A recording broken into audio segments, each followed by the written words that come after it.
네, 2021년 12월 11일 이정훈입니다. 지난 6월달인가요? 있었던 광주 학동의 철거 현장 참사 사건 관련해서 주동식 씨가 쓴 글을 하나 소개하겠습니다. 제목, 주동식, 왜 광주를 제4의 도시로 만드나. 네. 조선일보를 퇴직한 최보식 기자라고 있습니다. 저랑은 조선일보에서 같이 일했던 비슷한 연배의 대단히 훌륭한 기자입니다. 그분께서 최보식의 언론이라는 인터넷 매체를 시작했는데 거기에 상당히 좋은 글들이 자주 올라옵니다. 엄상익 변호사 글도 좋고 강호 농객 글도 좋고 참 좋습니다. 근데 이번에 주동식 씨가 올린 글이 상당히 저는 눈길을 잡아 끌었습니다. 이렇게 돼 있습니다. 이게 이해가 됩니까? 광주에서 재개발 현장 철거 날림 공사로 건물이 길거리로 무너져 내려 버스에 타고 있던 시민 9명이 숨진 사건. 이 시내버스 일부를 영구 보존한단다. 네. 이 주동식 씨 글에 따르면 내년 1월 광주시는 협의체를 구성해서 추모 공간, 장소와 세부 실행 방안을 논의한답니다. 그 중에 하나로 그 참사를 당한 버스를 영구 보존하는 것을 검토하는 모양입니다. 주동식 씨는 또 이렇게 있습니다. 내가 이래서 광주는 5.18 제4의 도시라고 한 거다.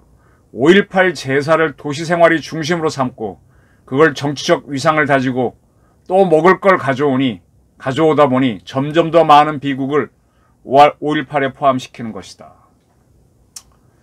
주동식 씨는 제3의 길 편집장을 현재 하고 있습니다. 전남 광주 출신이고요. 호남 소외론, 반대로 얘기하면 영남 패권론을 아주 비판해왔던 사람이죠. 민청년 산호맹은 조국 씨도 있었고 박노해 씨도 있었던 그 단체죠. 거기에 활동을 했었고 근데 그 후로는 반노무현 활동을 많이 했죠. 그래서 반노 비판가로 활동을 했고 문재인 대통령이 집권한 다음에는 반노무현은 반문이 가능성이 높아지죠. 따라서 미래통합당에 입당했습니다. 윤석열 캠프에 합류했다가 사퇴한 적도 있습니다. 아까 말씀드린 대로 올해 6월 9일 광주 학동에서는 그 철거를 하다가 철거 대상인 건물이 도로로 넘어지는 바람에 54번 시내버스가 정차했다가 그 날벼락을 맞았죠. 그래서 17명이 사상을 했었습니다. 그 정말로 주동식 씨 의견이 맞는가, 주장이 맞는가 알아봤더니 광주 방송이죠. KBC에서는 내년 사고 일주기를 시작으로 매년 6월 9일을 추모일로 지정하는 방안을 광주시가 논의하기로 했다. 그 사고를 당한 버스를 영구 보관한다라는 얘기까지는 없지만 언론이 분명히 보도를 했습니다. 주동식 씨는 또 이렇게 씁니다. 5.18을 계속 현재 진행형 사건으로 만들어야 자신들의 발언권도 세지고 입지도 넓어지고 결과적으로 정치적 출세와 경제적 혜택, 이권 등을 얻을 수 있으니까.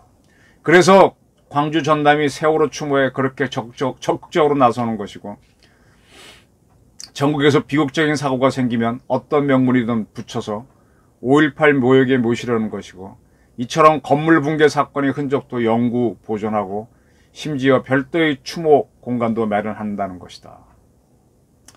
그래서 이런 이야기를 합니다. 이 사건을 기억하고 추구한다면 그건 재개발 공사에 영향력을 행사해서 결과적으로 부실공사로 만든 그 책임자와 그를 그 자리까지 올려준 5.18 단체들의 문제를 짚는 것이어야 한다. 그리고 저 같은 기자를 비판합니다. 이 나라 언론들은 도대체 뭐하냐? 이런 문제를 왜 이렇게 보도하지 않고 외면하냐? 머리가 정상이고 논리가 망가지지 않은 기자가 왜 이렇게 드문가 그랬습니다. 저도 좀 할 말이 없습니다. 제가 주력하는 공부가 외교 안보인데 그에 못지않게 역사도 좀 하고 있습니다. 역사를 공부하다 보니까 역사는 현재의 축적이니까 너무너무 많지 않습니까? 그래서 어느 것이 역사가 되고 어느 게 비역사가 되는지 잘 모르겠어요. 근데 역사 공부를 해보니까 우리 사회가 발전하는 쪽으로 역사를 만들어 가야 되겠더라고요. 발전하기 위해서는 희망적인 걸 많이 기록을 남겨야 되고, 반대로 우리가 발전해 나가려면 우리 실수, 잘못을 잊지 말아야 되잖아요. 그래서 실패한 것도 기록에 남겨야 되더라고요. 근데 그 실패한 거를 역사에 주류냐? 아닙니다. 실패하고 잘못된 거를 남기는 거는 목적이 잘 되기 위한 겁니다. 경고를 삼기 위해서 하는 거죠. 지혜를 얻기 위해서. 그게 역사의 본류가 되면 안 됩니다. 제가 대학생 때 굉장히 좀 빠졌던 게 한이었습니다. 한. 남도의 한. 우리는 한의 민족이다라는 말을 참 많이 썼고 한에 애착이 있었는데 요즘은 한이란 소리 들으면 제가 좀 거부감을 일으켜요. 아우 그 지긋지긋한 한 좀 붙잡고 있지 말자고. 이젠 희망을 얘기하자 그럽니다. 한을 잡아서 사람들이 이 두려움과 억울함을 소재로 꺼내면 누구나 다 가지고 있기 때문에 공감을 얻습니다.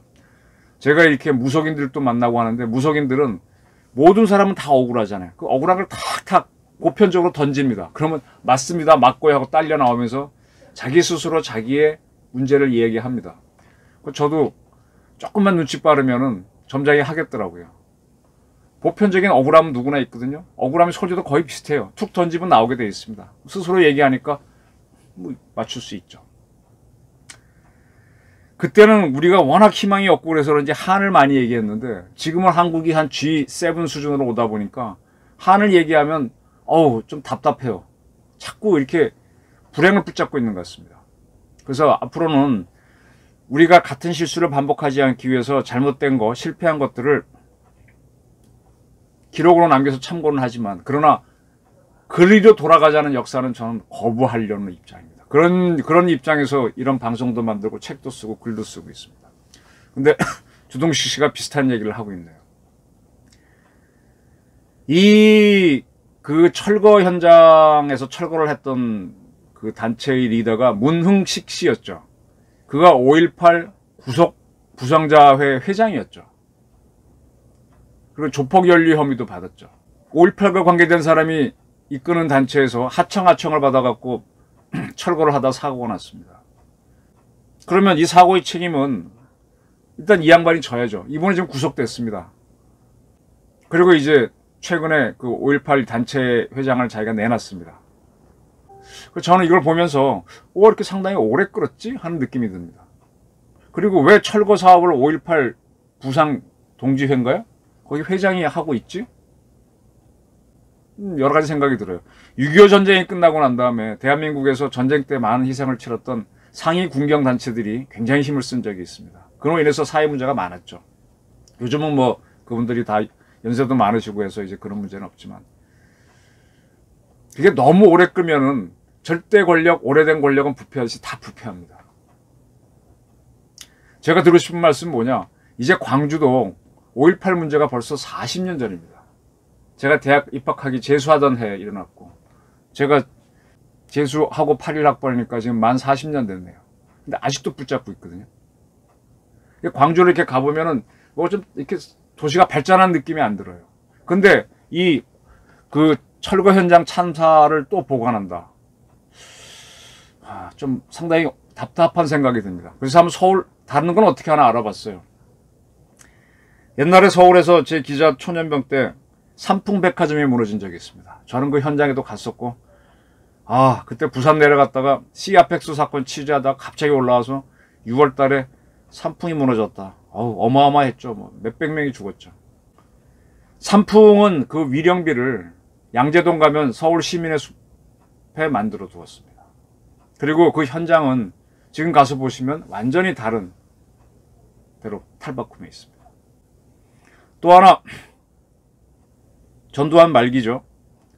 대한항공 8582 사건, 흔히 말하는 김현희 사건이 있습니다. 물론 버마 앞바다, 미얀마 앞바다에서 비행기가 추락해서 많이 죽었지만 지금도 그 사건이 시끄럽잖아요. 그 희생자들 위령비도 서울 양재 시민의 숲에 있습니다. 그리고 제가 역시 기자를 초년병 때 있었던 성수대교 붕괴 사건, 저는 그건 또렷이 기억합니다. 비 오는 날 가을에. 그 사건 위령비는 그 다리 부근, 성수대교 부근, 강변도로, 공원에, 사람이 좀 접근하기 힘든 도로 사이의 공원에 있습니다. 그리고 성수대교는 지금 완전히 복원됐고 두 개 똑같은 다리를 놔서 확장시켰죠. 그리고 지금 잘 이용하고 있죠. 저는 이게 맞다고 봅니다. 삼풍백화점을 그 사고 현장은 위령비로 하고 거긴 다시 사람이 쓰는 공간으로 만들어야 되죠. 그걸 계속 붙잡고 있을 수는 없지 않습니까? 희생당한 분은 우리가 위로하고 잊지 말자, 기록은 남겨놔야 되죠. 그 광주 확동에서의 철거민 사건에 대해서 거기 철거한 지역을 깨끗이 개발해서 잘 개발하고, 그리고 그 희생된 분에 대한 위령탑을 세우고, 그렇게 하고 쭉쭉 광주는 더 발전할 수 없나요? 또 5.18 문제도 하나 역사로 딱 두고, 광주 문제 5.18만 나오면 누구는 오면 된다, 누구는 오면 안 된다, 그렇게 윤석열은 안 되고 누군 되고 누구는 어떻게 해야 되고, 이렇게 되면 계속 도시가 제사의 도시로 가지 않습니까? 과거 봉건 시대 때는 봉제사 접빈객, 손님을 잘 맞고 제사를 잘 지내면 뭐 그게 가장 좋다는 얘기가 있었는데, 이게 현대사입니다. 이게 바뀌었습니다.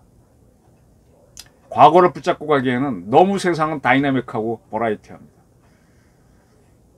저는 이 주동식 씨가 자기 고향 문제에 대해서 상당히 오해를 받고 또 고립되는 걸 무릅쓰고 이런 글을 던진 게 참 용감하다고 봅니다. 그리고 현대는 과학의 사회입니다. 과학을 딱 잡고 나가야죠. 과학은 미래를 얘기하는 겁니다. 왜 이렇게 하는 데 대해서 입도 뻥긋 안 하는 언론과 기자가 그렇게 많느냐, 그 얘기 안 했으면 저도 움직이지 않았을 텐데 쿵 쳐서 오늘 이야기를 드립니다. 제 고향이 광주는 아니지만 광주든 어느 곳이든 이 희생자가 있으면 희생자는 잘 위로하고, 그리고 그런 일이 반복되지 않도록 기록을 남기고 그 다음엔 희망으로 가야죠. 과거를 붙잡고 갈 수는 없습니다. 5.18 언제 5.18인데 아직도 그걸 붙잡고 많은 사람이 힘을 쓰고 조폭과 연루되고 그걸로 이권을 챙기고 이렇게 가면은 도시는, 나라는 발전 못합니다. 오늘 주동식 선생 글 매우 잘 읽었고요. 이런 글들이 툭툭 나와서 한국이, 광주가 점점 미래로 나가기를 희망합니다. 감사합니다.